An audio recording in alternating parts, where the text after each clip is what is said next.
Once upon a time at the apex of the untamed, dark hollow, in the southern part of the Carlithian forest, there lived a cruel, frail witch named Cigaretta who loved to smoke. She had a magical lighter that could conjure flames of any hue with a mere flick.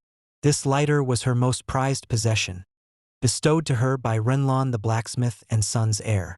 The forest feared the flick and the flames of the uncontrollable lighter for the fear of a forest fire.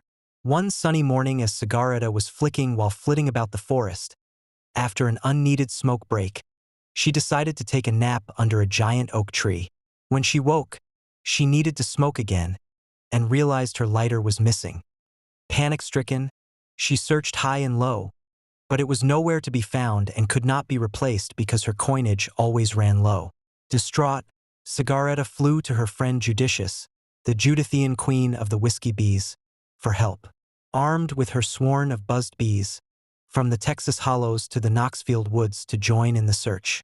They combed through the alley of bushes, flew over the building treetops, and dived into the river of foul urine, but the lighter remained elusive.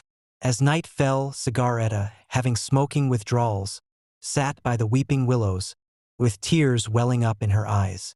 Suddenly, a pair of mischievous squirrels named Charlie and Bobby, the keepers of the golden acorns, appeared, holding the missing lighter in their tiny paws.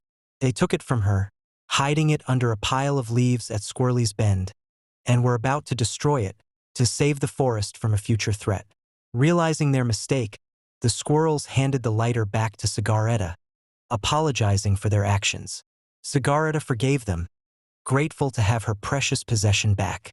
She flicked the magical lighter and a cascade of iridescent flames burst forth.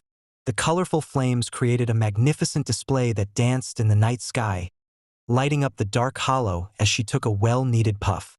When an idea suddenly crossed her incoherent mind, she summoned an Antsy witch to cast a witch's brew, combining together Cigaretta's flames with the whiskey of judicious bees, creating a firewater elixir only found on the marketplace. From that day on, Judicious, Cigaretta, and the buzzed bees with the aid of the Antsy which concocted a celebratory beverage known as judiciousness that had the villagers counting their sleeps for the next bubbling brew.